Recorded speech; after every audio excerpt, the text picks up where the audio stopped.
So welcome to another brand new video, and this channel is about Manchester United reviews, the honest opinions that I get after every match day. The team that we'll be talking about today is Chelsea at Stamford Bridge, a nil-nil draw, and a disappointment, straight away a disappointment, because not only we played some lackluster football, went actually at it with the passing because we were trying to be much more safe in the first half of the game, where Chelsea actually dominated. Thomas Tuchel's tactics actually dominated, and we let them play actually according to their tactics, and we didn't have any counter idea to stop them. So they were actually trying much more in the first half. Those passes of play, this possession and everything actually were with the Chelsea team and Thomas Tuchel's team, and we were just in the receiving end.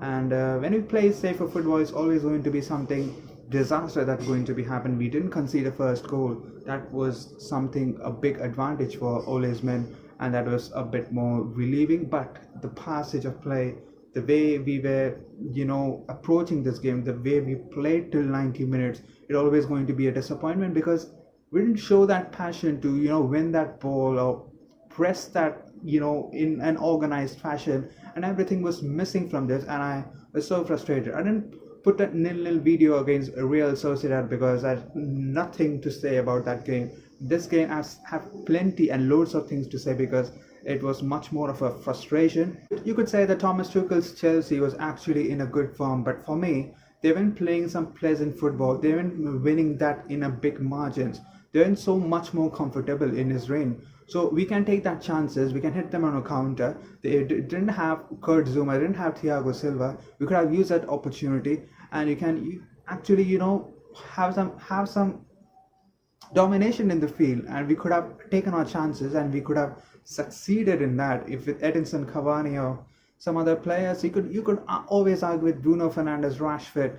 So it was always a chance for us to, and we didn't take it. We didn't approach it that way. So we'll be talking about this in brief in the video. So without wasting any time, let's get this started.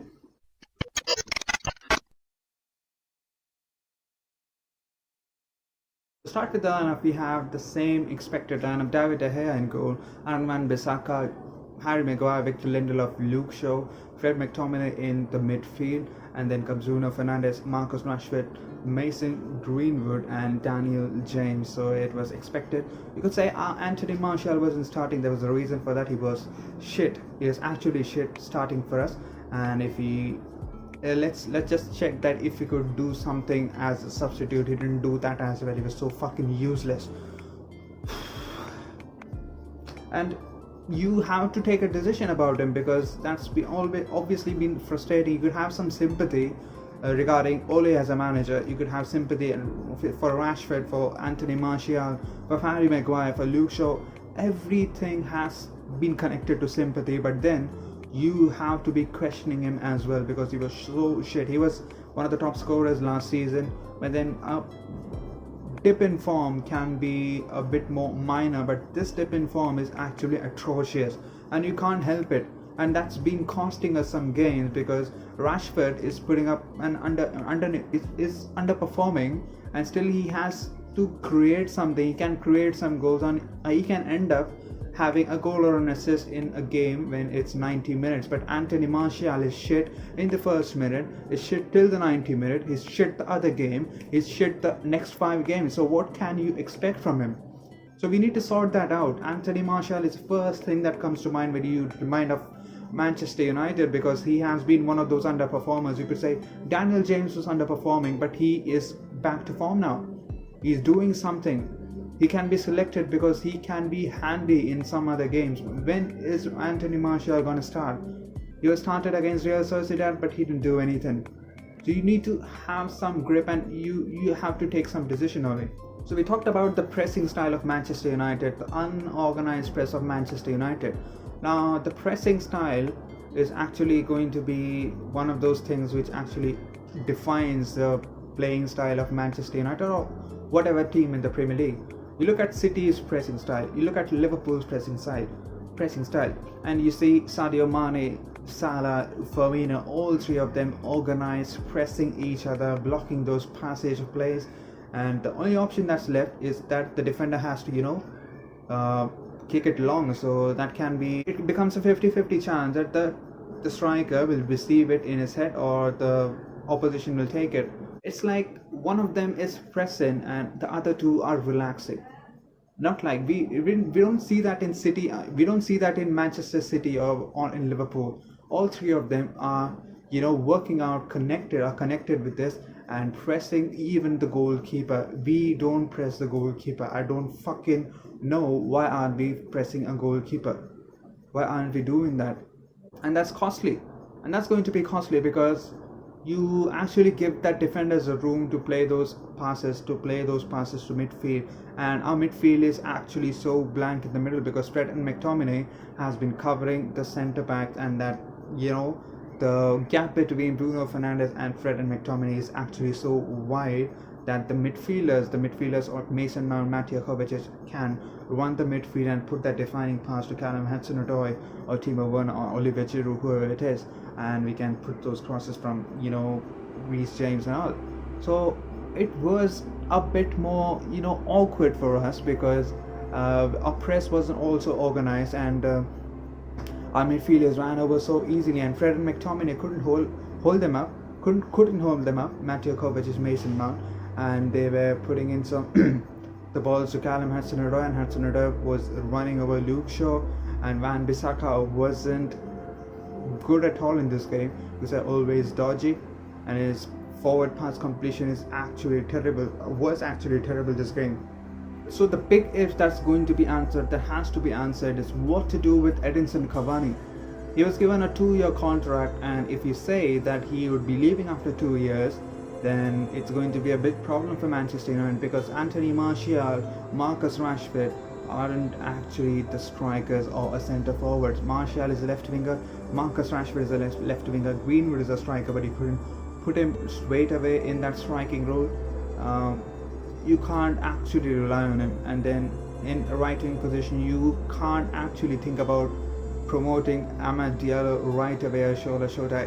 It can't happen. So you need to have a decision regarding Edinson Cavani. You can talk about Anthony Martial all day long, Martial FC, biasing, everything you can talk about, but you need to have something related to Edinson Cavani. You're trying to bring Erling Haaland. It's not gonna be easy. We have seen with this board that what all things can happen when you are in that summer transfer window. They are fucking sleeping every time, and we can't take this transfer. We can't believe that they are actually looking for Erling Haaland because that's ridiculous. We need a fast centre back, we need a DM, we need a right wing, we need a striker. They have no plan that these are the players that needs to be coming in at Old Trafford and can lift the team and can challenge for title or challenge for the Champions League. That's a big thing, and we are not even thinking about it actually. So we can't believe that they can be trying to bring some replacements for Edinson Cavani. You could say Ander Herrera, Valencia, many other players, Fellaini, Lukaku. Who are the replacements? We didn't get any replacements for them, so you need to get them first. And if Cavani goes, we are actually fucked because it's everything done and dusted for Manchester United. So when you slate Anthony Martial, the next name that comes to mind may be Lingard, maybe Andres Pereira. They're not in the club, they're out from the club, and Jesse Lingard is actually shining somewhere in West Ham. He's been shining, he's been putting in those goals and assists. And I don't remember about Andres Pereira. Where is it? Is on Lazio on loan? Yes, he's on Lazio, but he isn't getting much more playtime, I guess. And then comes Daniel James. What has become to him? What has come into him? Because he has been doing some fantastic stuff in the past 5 to 7 games, and that's so good to see because some of our squad players actually performing is one of those selection dilemmas that's been coming into Ole's mind, because he doesn't have to start the same 11 week in week out against the Europa League. When Mata, you could have to decide what his future is. That Donny van de Beek, one of the most benched players in the Premier League for us, and still it's a big question where you're gonna fit him up, because it's always going to be frustrating. A player of Donny van de Beek's quality is sitting on the bench, because he can actually change and win you games because he has that Champions League quality. So we need to discuss about what all things need to be done to put Van de Beek back into 11 in a 4-3-3 as we get a proper defensive midfielder as soon as possible in the summer. So we are talking about Daniel James, one of the comebacks of his life. He's actually reunited in this Manchester United club, and it's good to watch, and I hope we actually see him in this best form and he can help us in the counter attacks, and that can be worthy in against the teams that actually try to play that high pressing system. Marcus Rashford, Daniel James, everyone was running like hell to put that, expecting that McTominay put actually a good ball, a half decent ball, and they can actually put that in past Mendy, and that was an awful ball from McTominay. So these are those decisions, or those situations where you actually need to be more using your brain and you have to be more clinical in front of goal, and McTominay wasn't. It was a great chance. It was a 4v2 situation and we couldn't use that. It was a terrible pass. That actually couldn't be more terrible than that, because he slipped in that right wing position, and that was an awful decision, and Daniel James couldn't. It was all messed up in that counter attack, and it was so disappointing. I was shouting like hell. So if in future if we have a chance to record that live reaction of mine watching the match live, so you could actually see how frustrated I would be, how shouting like hell I would be in the games in between, because that I shouted like hell after a long time yesterday, and that was so bad for my health. And it's frustrating. Obviously it's going to be frustrating because that's a good counter attack.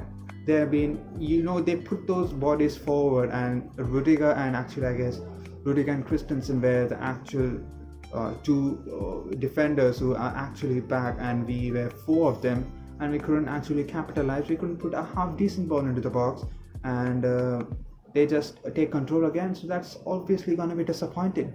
So at the end of the day, it's another 2 points drop, and we are 12 points behind City, and we are just pushing City in one way, pushing City away from us, and that is actually one of the nightmares for us, because we aren't catching them. They aren't gonna lose anything. I said in the previous video that they aren't gonna be unbeaten in the league for the next 13 games. They can be. The way Ruben Diaz and John Stones are playing, they can be unbeaten in the league, unbeaten in the next 13 games, and that wouldn't be a surprise because they have that quality. But we have to go on an unbeaten run again in the next 11 to 12 games, and we need to be winning all those games, and we face City right away after Crystal Palace. We play Crystal Palace next, and we are 12 points behind City, and Ole is too scared to lose against a top 6 side, because he hasn't won a game still this season against a top 6 side. That's an embarrassment, because we were actually so good against a big 6 last season and were mediocre against the bottom 6 sides. It has been one of those great defensive works from our defenders, but it's just some awful attacking individuality. And Marcus Rashford, Bruno Fernandes, you expect from them that they actually can score goals, actually can put that counter attacks and put it in the net, because it was a bit more unlucky in few of those games against Arsenal, a few of these games against Chelsea. So it was always going to be disappointing. They played very well against Liverpool in the FA Cup. Then some of those instances has been good, but then you need to sort out that how you are approaching a game, and a winning mentality should be there. And again, another 2 points dropped. So if you like the video, please hit that like button, and if you're yet to subscribe, please hit that subscribe button. So we play Crystal Palace next in the Premier League, and AC Milan. We have been drawn to AC Milan in the Europa League round of 16. There can't be any other tougher draw than this, and we are ready for it. We aren't here to cry, because this is what has been happening for us, and Manchester City has been drawn to a much easier side in the Champions League, and we are put in a much difficult side in the Europa League. So that's actually funny. And again, it's Spurs being drawn to Dynamo Zagreb, I guess. So that's another easy opponent. So it is always going to be against also the EFL Cup. Tottenham Hotspur has been drawn against a useless team, and then also in Tottenham Hotspur's group on the Europa League has been one of those easiest of teams to beat for them. So it's been always like that, and Manchester United has been given a tough draw. AC Milan, Zlatan Ibrahimovic, we welcome him back to Old Trafford, and hope he doesn't do anything to us. Hope he is quiet at Old Trafford. So let's see what happens. So it's always the hard way. We have to do it the hard way. People say that why we aren't crossing semi-finals, because the fucking semi-finals, even before that, the draws that we have is actually a tougher ones, and you don't have any idea how we are playing, and we are too scared to face them. No, but we don't have to be, fearing these opponents. We have to be clinical enough. We just need to be clinical enough. We will get our chances. We're not so dumb like other oppositions. So we are gonna take our chances. We're gonna get our chances.